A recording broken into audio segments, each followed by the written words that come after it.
এর আগের ভিডিওতে আমরা সিঙ্গেল ক্যান্ডেলস্টিক প্যাটার্ন নিয়ে আলোচনা করেছি। এখনও কিছু প্যাটার্ন আলোচনা করা বাকি আছে, কিন্তু তার আগেই আপনি যদি এখন থেকেই ট্রেডিং শুরু করতে চান, যারা নতুন এবং যারা জব করেন বা বাইরে কোনো কাজ করেন তাদের জন্য এটা খুবই উপযোগী হবে। তো প্রথমেই আমাদের যেটা করতে হবে সেটা হলো আমাদের একটা ওয়াচ লিস্ট বানাতে হবে। সেটা হবে নিফটি 50-র ওয়াচ লিস্ট। এরপর আমাদের দেখতে হবে কোন শেয়ারটা 3-4টে রেড ক্যান্ডেল তৈরি করেছে এবং ফ্রাইডের দিন গ্রিন ক্যান্ডেল তৈরি হয়েছে। এই স্ট্র্যাটেজিটা আমরা প্রত্যেক ফ্রাইডেতে অ্যাপ্লাই করব। এবার যদি আমরা দেখি পরপর বা কমসে কম 3টে বা 4টে রেড ক্যান্ডেলের পর একটা গ্রিন ক্যান্ডেল তৈরি হয়েছে, তো ওই গ্রিন ক্যান্ডেলের হাইয়ের উপরে আমরা এন্ট্রি করব। আর স্টপ লস হবে এই গ্রিন ক্যান্ডেলের লোয়ের নিচে। আর স্টপ লসটাকে যদি আপনি আরও ভালোভাবে রাখতে চান তাহলে ক্যান্ডেল চার্টটাকে আমরা লাইন চার্টে কনভার্ট করে নেব। এর লোয়েস্ট পয়েন্টে আমরা স্টপ লসটা রাখব।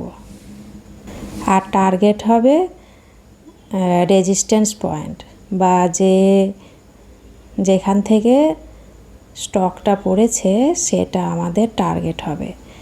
আর আমাদের এই টার্গেটটা আমরা জিটিটি অর্ডারে করে নেব, যাতে আপনার স্টপ লস হলে স্টক অটোমেটিক সেল হয়ে যাবে এবং রেজিস্ট্যান্সের কাছে বা টার্গেটের কাছে এলে সেখানেও আমরা আবার নতুন করে রিভিউ করে দেখতে পারি। এবার ধরুন আপনি ফ্রাইডেতে কোনো কারণে যদি দেখতে না পারেন তাহলে সকালবেলায় মন্ডেতে বা সোমবারের দিন 9টার সময় সেই স্টকটাতে এন্ট্রি করব।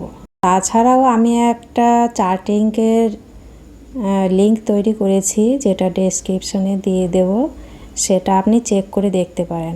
প্র্যাকটিস অবশ্যই জরুরি। প্রথমে আগে প্র্যাকটিস করে দেখুন বা যে কোনো শেয়ারের পাস্টের যে চার্ট তৈরি হয়েছে সেখানে আপনি স্টাডি করুন, যে সেখানে পরপর উইকলিতে সবসময় কিন্তু মনে রাখবেন উইকলি ক্যান্ডেলে 3-4টে রেড ক্যান্ডেলের পর একটা গ্রিন ক্যান্ডেল তৈরি হওয়ার পর সেখানে কত পার্সেন্ট করে আমরা রিটার্ন পেয়েছি। আর এই ভিডিওটি শুধুমাত্র শিক্ষামূলক উদ্দেশ্যে তৈরি। এখানে কোনো বাই বা সেল পরামর্শ দেওয়া হয় না। আর যারা সাবস্ক্রাইব করেছেন তাদের অনেক ধন্যবাদ।